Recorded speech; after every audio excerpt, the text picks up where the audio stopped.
کی جگہ نہ بنا دینا، اللہ میری قبر کو کوئی بت خانہ نہ بنا دینا۔ یہ محمد رسول اللہ کی پرارتھنا تھی اللہ کے سامنے، اور اللہ نے اس کو سویکار کیا۔ آج بھی سعودی عرب کی سرزمین پہ چلے جاؤ، نبی اکرم کی وہی کچی قبر ہے، اندر سے، اوپر سے تو جالی وغیرہ لگائی ہے، اندر سے وہی کچی قبر ہے، آج بھی ہے، اور پوجا پاٹ سے بچی ہوئی ہے۔ کوئی سر نہیں جھکا سکتا، کوئی جالی نہیں چوم سکتا، کوئی رکوع نہیں کر سکتا، کوئی سجدہ نہیں کر سکتا، نبی کی قبر پہ کوئی جھک نہیں سکتا۔ آج بھی اس دعا کا اثر موجود ہے اور انشاءاللہ قیامت تک رہے گا۔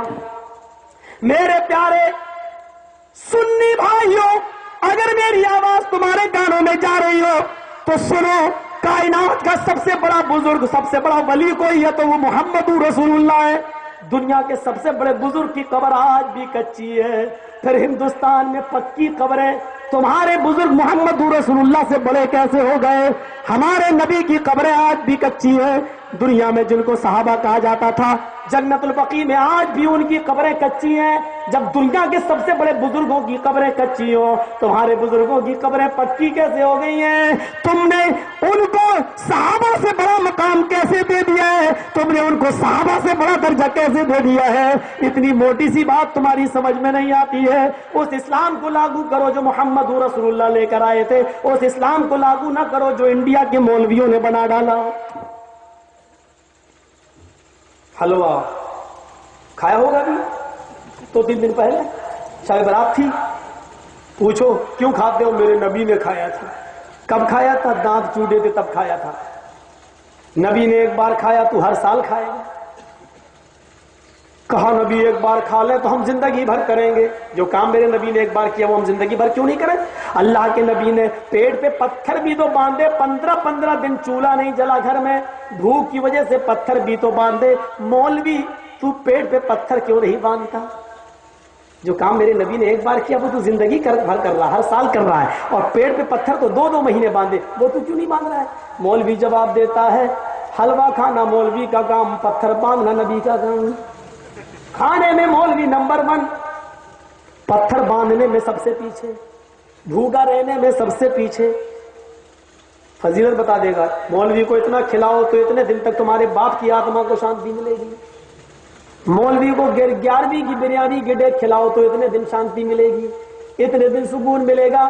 ایسی ایسی فضیلتیں بیان کر دی جاتی ہیں۔ ہمارے نبی جناب محمد رسول اللہ اس بڑھیا کے سامنے، جبکہ اس بڑھیا سے کیا فائدہ تھا؟ وہ بڑھیا آج نہیں تو کل مرنے والی تھی، لیکن آپ چاہتے تھے کہ یہ بھی جہنم کی آگ سے بچ جائے۔ اس نے بھی بلند آواز سے کلمہ پڑھ لیا، اشہد ان لا الہ الا اللہ۔ میں بتانا یہ چاہتا تھا کہ بڑھیا تھی، یہودی تھی، لیکن آپ اس کو بھی دیکھنے چلے گئے۔ اسلام اس بات کی پرمیشن دیتا ہے، آپ کا کوئی دوست ہو، کوئی احباب، ہندو ہو، عیسائی ہو، یہودی ہو، کوئی بھی ہو، اگر وہ بیمار ہو جائے تو آپ اس کو بھی دیکھنے کے لیے جائیں، یہ بھی اسلام کہتا ہے۔ اور نبی نے ایسا کر کے دکھایا۔ ایک یہودی بچہ 11-12 سال کا نبی اکرم کے پیر دبایا کرتا تھا، نبی اکرم کا سر دبایا کرتا تھا۔ اس یہودی بچے کی بیماری ایسی لگ گئی کہ اس میں بچنے کی امید نہیں تھی، وہ مرنے کے قریب ہوا۔ نبی اکرم کو پتا چلا کہ وہ یہودی بچہ 11-12 سال کا بیمار ہے۔ آپ اس کے گھر پہنچ گئے اس کو دیکھنے کے لیے، اور وہ آخری سانسیں لے رہا تھا، ایسے کر رہا تھا، اس کی آخری سانسیں چل رہی تھی، اکھڑنے والی تھی۔ آپ اس کے سر کے پاس بیٹھ گئے، اس نے نبی اکرم کو اپنی نظروں سے دیکھا۔ وہ نبی اکرم پر وحی اترتی تھی، وہ دیکھتا تھا، نبی اکرم کی سچائی دیکھتا تھا، نبی اکرم کا اخلاق اس نے دیکھا تھا، نبی اکرم کبھی جھوٹ نہیں بولے یہ اس نے دیکھا تھا۔ وہ محمد صاحب کو بہت قریب سے دیکھ چکا تھا۔ آج اس نے محمد رسول اللہ کو اپنے پاس بیٹھے دیکھا تو ہنسنے لگا، لیکن بول نہیں پا رہا تھا، وہ سانسیں لے رہا تھا۔ آخری اللہ کے نبی صلی اللہ علیہ وسلم نے اس کی اکھڑتی ہوئی سانسوں کو دیکھا تو آنکھوں میں آنسو آ گئے، محمد رسول اللہ کی آنکھوں میں آنسو آ گئے، اور اس یہودی بچے کے سر پہ ہاتھ پھیرتے ہوئے کہا بیٹا لا الہ الا اللہ کہہ دو، بیٹا لا الہ الا اللہ محمد رسول اللہ پڑھ لو۔ اس بیٹے نے سوچا میں نے اپنے باپ کا دل کبھی نہیں توڑا، آج اگر میں نے محمد کی بات مان لی اور مرتے وقت میں نے اپنے باپ کو ناراض کر دیا تو بہت برا ہوگا۔ میرا باپ کو ہم ناراض کر کے کیسے مرے؟ ہم اپنے باپ کی بھی خدمت کرتے تھے، محمد صاحب کی بھی خدمت کرتے تھے۔ اس بچے نے محمد صاحب کی بات سنی، آپ کہہ رہے تھے بیٹے لا الہ الا اللہ محمد رسول اللہ پڑھ لو، اس بیٹے نے اپنے باپ کی طرف دیکھنا شروع کر دیا، گویا کہ وہ اپنے باپ کے حکم کا منتظر تھا۔ آیا ابو جان اگر مجھے کوئی اجازت ہو تو مجھے پڑھ لینے دیجئے۔ بیٹے نے جب اپنے باپ کو دیکھا یہودی کو، تو اس یہودی باپ سمجھ گیا کہ میرا بیٹا آخری وقت ہے، اس کا دل محمد رسول اللہ کی طرف مائل ہے، تو باپ بیٹھ گیا اپنے بیٹے کے پاس اور اس نے اپنے بیٹے کے سر پہ ہاتھ رکھ کے کہا بیٹے ابو القاسم کی فرما برداری کرو، تم سے محمد رسول اللہ جو کہہ رہے ہیں وہ بات تم مان لو، کیونکہ تم مجھ سے پوری زندگی اپنی میری سامنے تم نبی کی تعریف کرتے رہے، تم مجھے محمد صاحب کی باتیں بتاتے رہے، تم نے ان کی سچائی دیکھی ہے، تم مان لو ان کی بات۔ جیسی باپ نے پرمیشن دی بیٹا ہنس دیا اور اس کے منہ سے زور سے جملہ نکلا لا الہ الا اللہ محمد رسول اللہ۔ اور یہ جملہ جیسے اس بیٹے کے منہ سے نکلا، اس یہودی بچے کی، اس 11-12 سال کے بچے کے منہ سے، اور اس کی ڈیتھ ہو گئی، وہ بچہ اسی وقت مر گیا۔ باپ اپنے بیٹے کے سینے پر سر رکھ کے رونے لگا۔ رونا تو نبی اکرم کو بھی آیا، لیکن آپ کھڑے ہو گئے اور آپ نے آسمان کی طرف انگلی سے اشارہ کرتے ہوئے کہا آئے اللہ تیرا لاکھ لاکھ شکر ہے، تیرا بہت بڑا احسان ہے، تیرا بہت بڑا شکر ہے کہ تو نے اس بچے کو نرک میں جلنے سے، جہنم کی آگ سے بچا لیا۔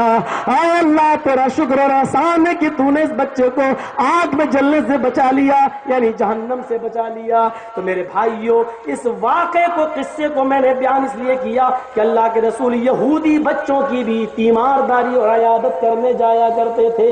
اسلام ہمیں منع نہیں کر رہا ہے، ہندو، سکھ، عیسائی، کوئی بھی بیمار ہو اور غریب ہو تو اس کی مدد بھی کرو، اور بیمار ہو تو اس کی دیکھ ریکھ بھی کرنے جاؤ۔ یہ ہے بیمار کی بیمار پرسی۔ ایک مجلس لگی ہوئی ہے، صحابہ اس مجلس میں بیٹھے ہوئے ہیں، اللہ کے نبی نے تمام صحابہ سے ایک سوال کیا۔ دیکھیے حدیث ہے یہ، اللہ کے نبی فرماتے ہیں آج تم لوگوں سے کچھ نیکیاں پوچھ رہا ہوں، کس نے یہ نیکیاں کتنے لوگوں نے کی ہے؟ محفل لگی ہے اور آپ نیکیاں پوچھ رہے ہیں، کتنے نیکیاں؟ کیا پوچھی آپ نے؟ تمام صحابہ بیٹھے ہیں، جیسے آپ لوگ بیٹھے نا، تمام صحابہ بیٹھے ہوئے تھے، نبی کے انویائی بیٹھے ہیں، اور آپ نے ایسے ہی بیٹھے بیٹھے پوچھا اچھا یہ بتاؤ من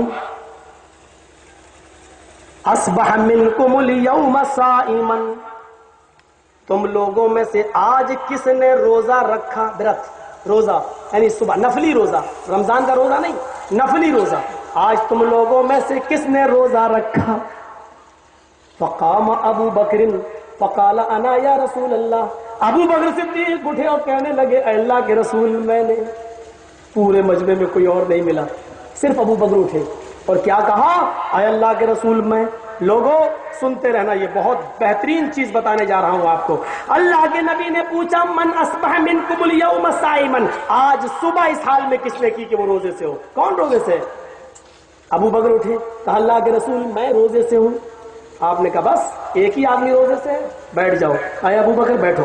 اب آپ نے کہا میں دوسری نیکی پوچھ رہا ہوں۔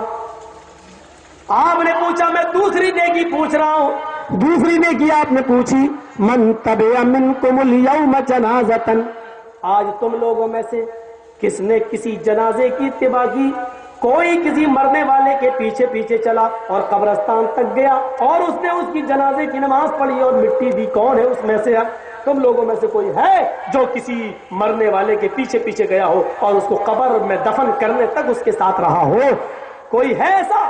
پھر ایک صحابی وہی ابو بکر صدیق پھر اٹھے، فقام ابو بکر فقال انا یا رسول اللہ، دوبارہ بھی ابو بکری اٹھے، کوئی اور نہیں، کہنے لگے اللہ کے رسول میں، آج میرے یہاں کوئی انتقال کر گیا تھا، میں نے اس کی جنازے کی نماز پڑھائی اور میں ہی اس کو قبرستان تک لے گیا اور اس کو قبر میں دفن بھی کرنے کا کام میں نے کیا۔ آپ نے کہا یہ کام بھی ہے ابو بکر تمہارے حصے میں آیا؟ کہا جی۔ اب اللہ کے رسول نے تیسرا سوال کیا، بتاؤ اور بھی لوگ موجود ہیں، کتنے لوگوں نے یہ کام کیا؟ من اطعم منکم الیوم مسکینا، آج کون ہے تم لوگوں میں سے جس نے کسی بھوکے کو کھانا کھلایا، جس نے کسی غریب کو کھانا کھلایا، جس نے کسی محتاج کو کھانا کھلایا؟ کون ہے آج تم لوگوں میں سے جس نے کسی فقیر کو، محتاج کو، غریب کو کھانا کھلایا؟ کوئی نہیں اٹھا۔ پھر ابو بکر اٹھے اور کہنے لگے اے اللہ کے رسول، میں روزے سے تھا، میرے حصے کا کھانا گھر میں بچا ہوا تھا، میں روزے سے تھا، میرے دروازے پر ایک فقیر آیا، روزے سے تھا اس لیے میں کھانا کھا نہیں سکتا تھا، میں نے اپنے حصے کا کھانا محتاج کو دے دیا، غریب کو دے دیا، یہ کام بھی میں نے کیا۔ اے اللہ کے رسول، میں نے ہی کھانا کھلایا غریب کو۔ اللہ کے رسول کہتے ہیں اے ابو بکر، یہ نیکی بھی تمہارے حصے میں آ گئی۔ فرمایا ہاں۔ اللہ کے رسول نے کہا بیٹھ جاؤ۔ اب چوتھا سوال بتاؤ کتنے لوگ ہیں جنہوں نے یہ کام کیا؟ آپ نے چوتھا سوال پوچھا، من عاد منکم الیوم مریضا، آج تم لوگوں میں سے کون ہے جس نے کسی مریض کے گھر جا کر اس کی عیادت کی ہو، کسی بیمار آدمی کو دیکھنے کے لیے اس کے گھر گیا ہو؟ کوئی نہیں اٹھا۔ حضرت ابو بکر پھر اٹھے اور کہنے لگے اللہ کے نبی، آج میرے گاؤں میں، میری بستی میں، میرے قبیلے میں ایک آدمی بیمار تھا، رشتہ داری کی وجہ سے میں بھی اس کے گھر گیا اور میں نے اپنے یہاں جا کر ایک بیمار کی عیادت بھی کی، ایک بیمار کو میں نے دیکھا۔ اب اللہ کے رسول نے کہا ابو بکر بیٹھ جاؤ۔ ابو بکر بیٹھ گئے۔ اب اللہ کے نبی کھڑے ہو گئے اور فرمایا لوگوں سن لو، جس انسان کے اندر یہ چاروں نیکیاں ایک دن میں جمع ہو جائیں، یہ چار کام ایک دن میں جمع ہو جائیں، جو روزے سے بھی ہو، اللہ کو خوش کرنے کے لیے جس نے روزہ بھی رکھا ہو، جب کوئی آدمی مر جائے وہ اس کی جنازے کی نماز پڑھ کے قبرستان تک جاتا ہو، جو کسی بھوکے کو کھانا بھی کھلاتا ہو غریب کو، اور جو کسی مریض کی عیادت کے لیے بھی جاتا ہو، جو کام یہ جو چار کام آدمی کرتا ہو اور ان کاموں پر مداومت کرتا ہو، ہمیشگی برتتا ہو، برابر یہ کام کرتا ہو، اللہ ایسے آدمی کے اوپر جہنم کو حرام کر دیتا ہے، ایسے آدمی کو جنت دے کر رہے گا، پیراڈائز میں، سورگ میں، جنت میں داخل کرے گا۔ یہ سورگ میں جانے والے کام ہے میرے بھائیوں، یہ جنت میں جانے والا عمل تھا، یہ جنت میں لے جانے والا عمل۔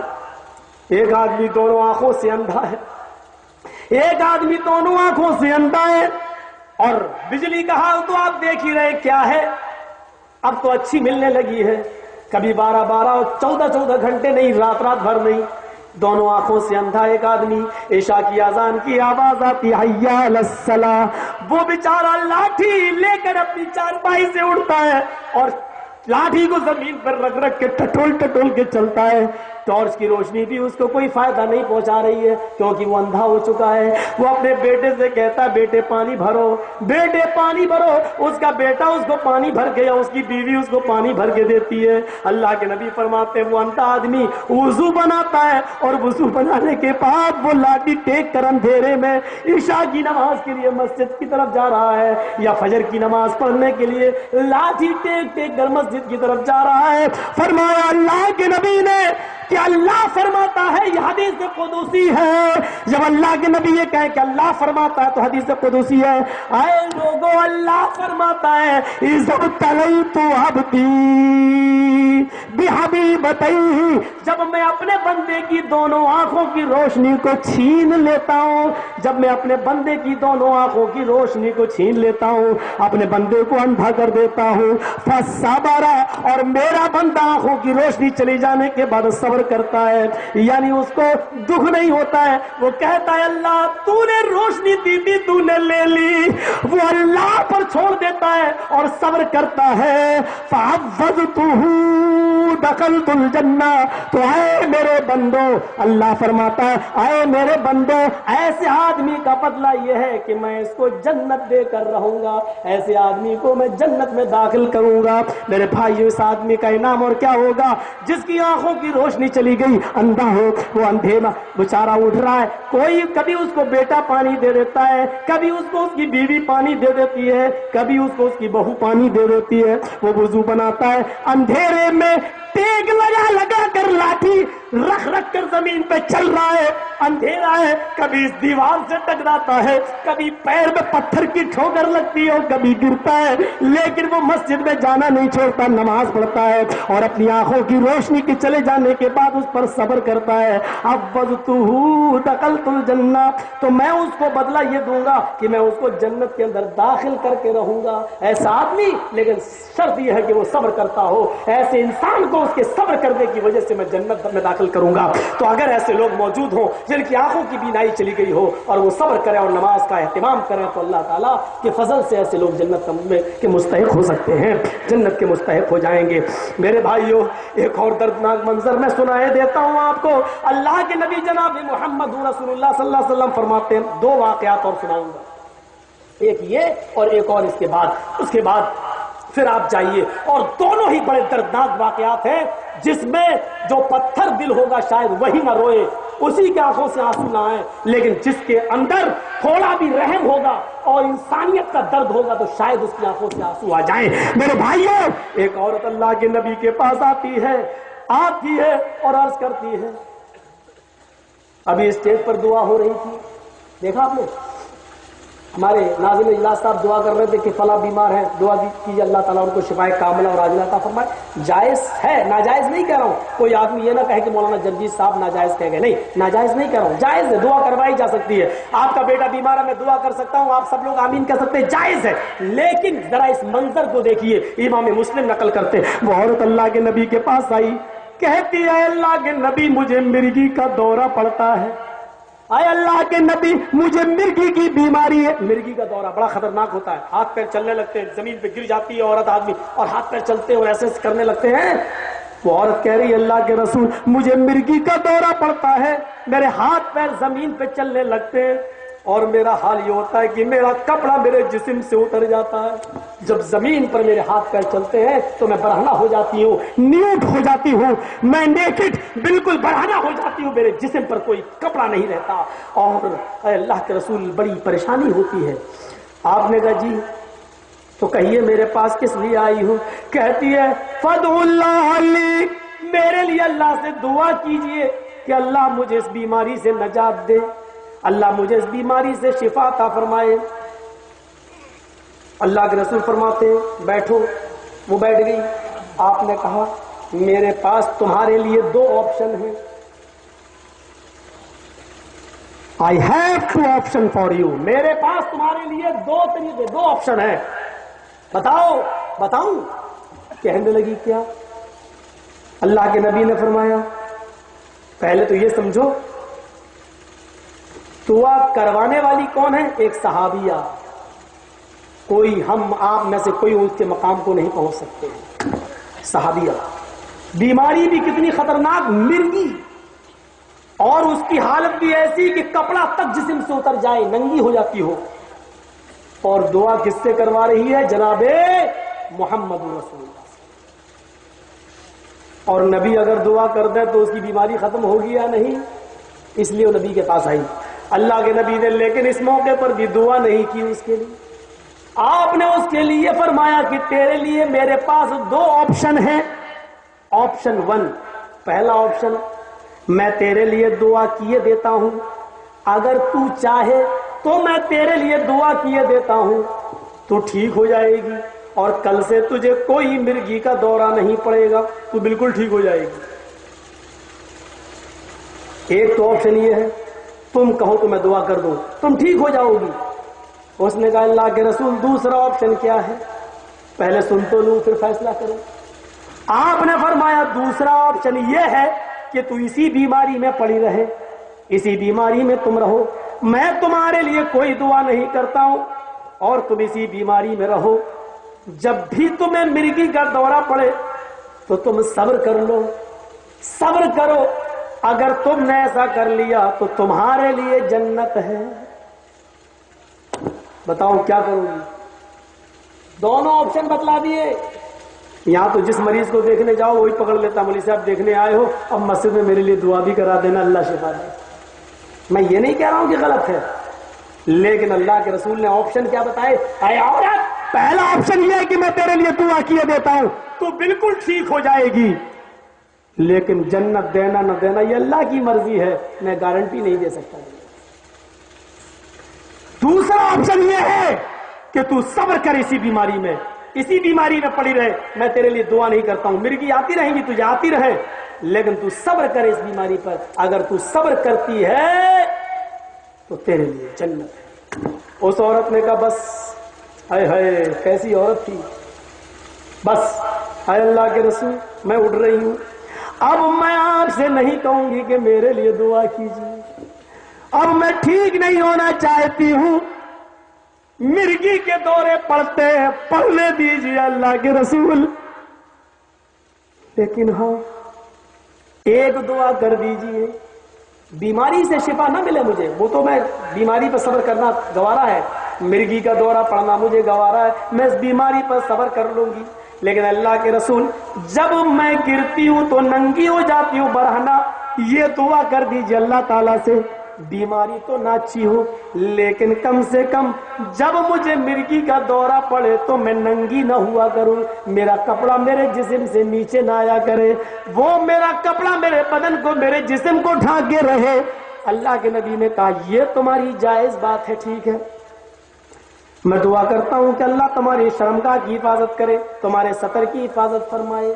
پھر اس دن کی تاریخ سے اس عورت کو برابر مرگی کے دورے پڑتے رہے، لیکن لوگوں نے پھر اس کو اپنی آنکھوں سے کبھی برہنہ ہوتے ہوئے نہیں دیکھا۔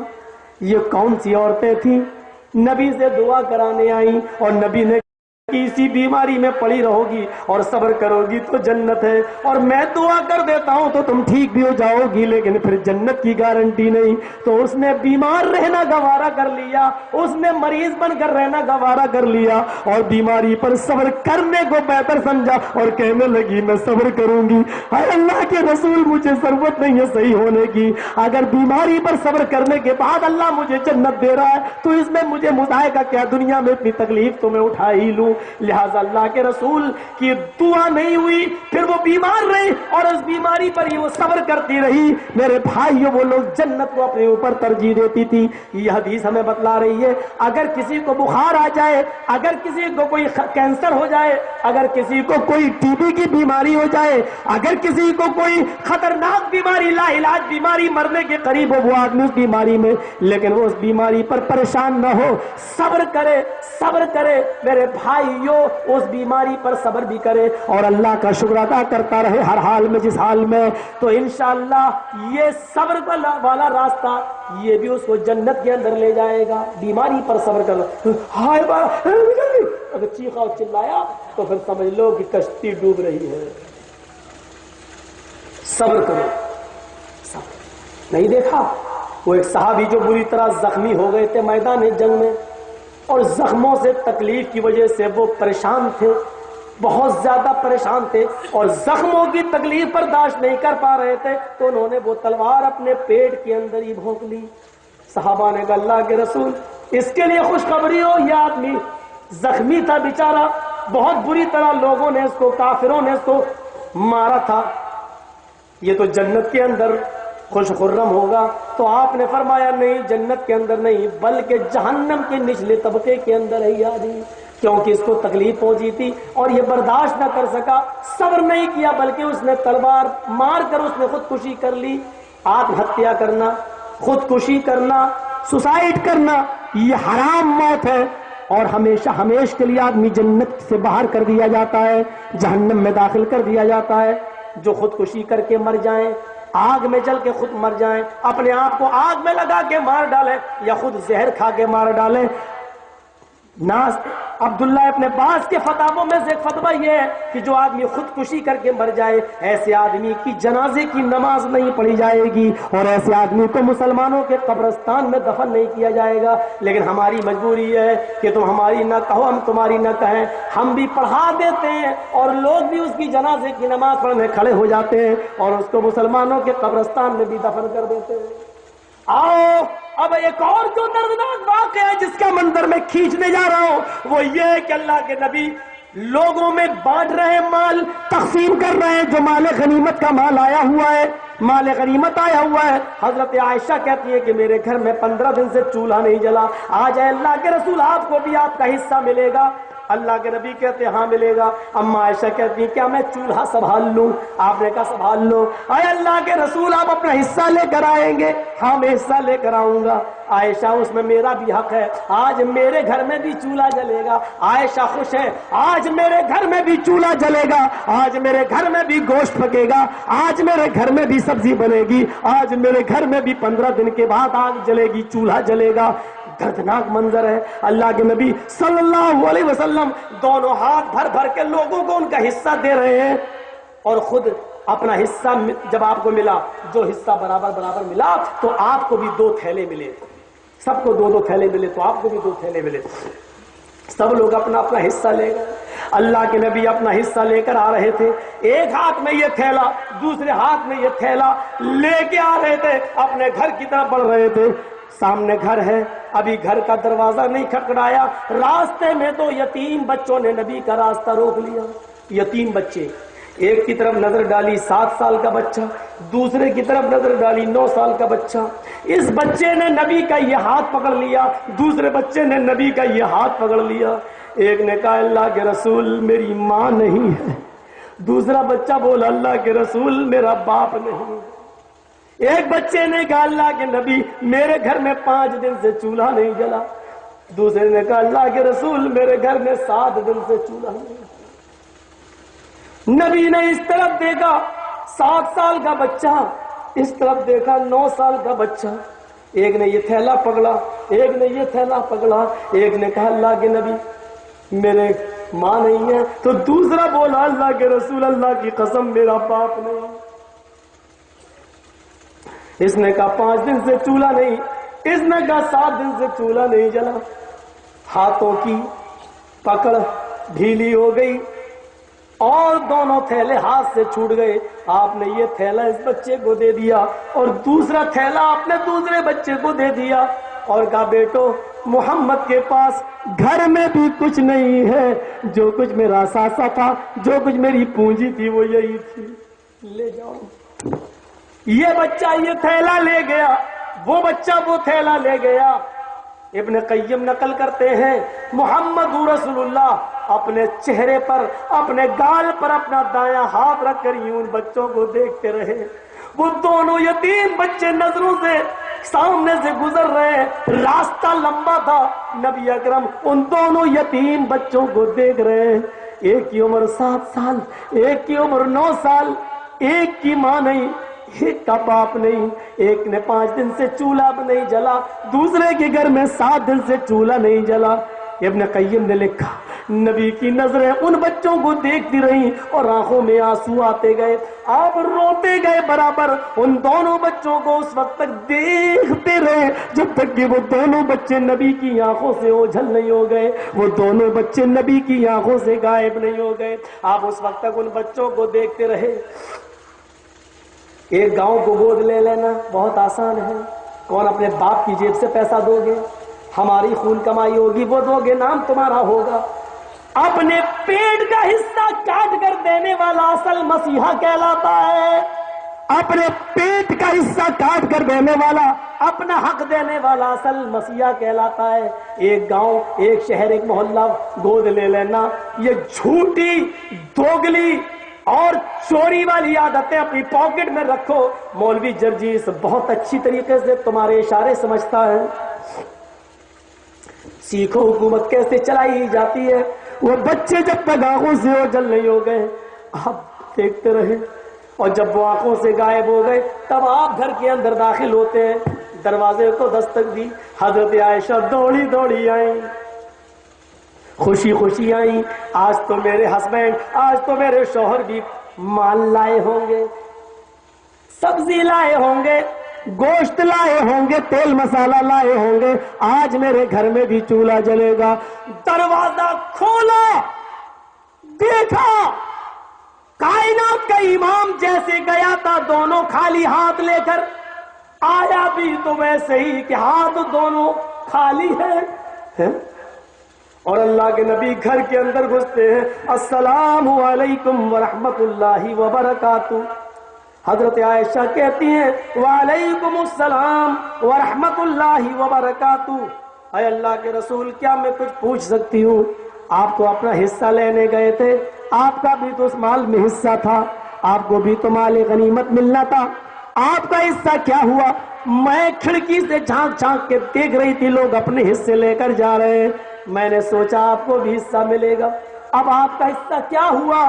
فرمایا عائشہ میں اپنا حصہ لے کر آ رہا تھا، مجھے بھی میرا حق ملا تھا، مجھے بھی میرا حصہ ملا تھا، لیکن جو ہی میں دروازے کے نیچے پہنچا اپنے گھر آیا، جیسے ہی میں حجرے کے باہر پہنچا، ابھی گھر میں داخل نہیں ہوا کہ دو یتیم بچوں نے میرا راستہ روک دیا، ایک نے میرا دایاں ہاتھ پکڑا، دوسرے نے میرا بایاں ہاتھ پکڑا، ایک نے کہا میری ماں نہیں، دوسرے نے کہا میرا باپ نہیں، ایک کی عمر 7 سال، دوسرے کی عمر 9 سال، ایک نے کہا میرے گھر میں 5 دن سے چولہا نہیں جلا، دوسرے نے کہا میرے گھر میں 7 دن سے چولہا نہیں جلا۔ عائشہ ہاتھوں کی پکڑ ڈھیلی پڑ گئی، میں نے دونوں تھیلے دونوں بچوں کو دے دیے۔ عائشہ یتیم تھے، ایک کی ماں نہیں تھی، ایک کا باپ نہیں تھا۔ عائشہ ان یتیم بچوں کے لیے کیا کروں؟ ان یتیم بچوں کے لیے مجھے کچھ کرنا پڑے گا۔ عائشہ میں نے اپنا حصہ ان کو دے دیا۔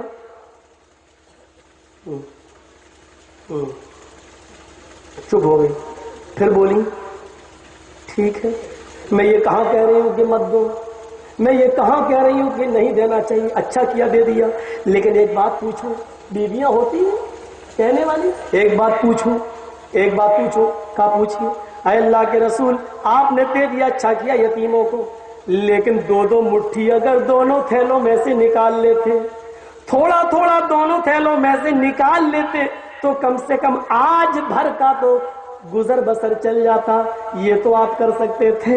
اے اللہ کے نبی 2 3 مٹھی اگر آٹا یا کچھ نکال لیتے تو آج میرے گھر میں بھی پیٹ بھر نہ صحیح تو پیٹ کو سہارا دینے کے لائق کھانا بن جاتا، کم سے کم میرے گھر میں بھی آج چولہا جل جاتا۔ تو اس کا جواب جانتے ہو نبی اکرم نے کیا دیا؟ فرمایا عائشہ یتیمی میں نے دیکھی ہے تم نے نہیں دیکھی۔ نبی نے جو جواب دیا وہ یہ تھا، عائشہ یتیمی میں نے دیکھی ہے تم نے نہیں دیکھی، تم کیا جانو یتیمی کا درد کیا ہوتا ہے، تم کیا جانو یتیمی کیا ہوتی ہے۔ عائشہ تمہارے تو باپ ابو بکر بھی زندہ ہے، عائشہ تمہاری ماں بھی تو ابھی زندہ ہے، مجھ سے پوچھو محمد رسول اللہ دنیا میں قدم بھی نہیں رکھے تھے، میں اپنی ماں کے پیٹ میں تھا اور میری ماں کا 7 مہینے کا حمل تھا، یعنی میں 7 مہینے کا پیٹ میں تھا ماں کے، ابھی 2 مہینے باقی تھے اس دنیا میں آنکھیں کھولنے کے لیے۔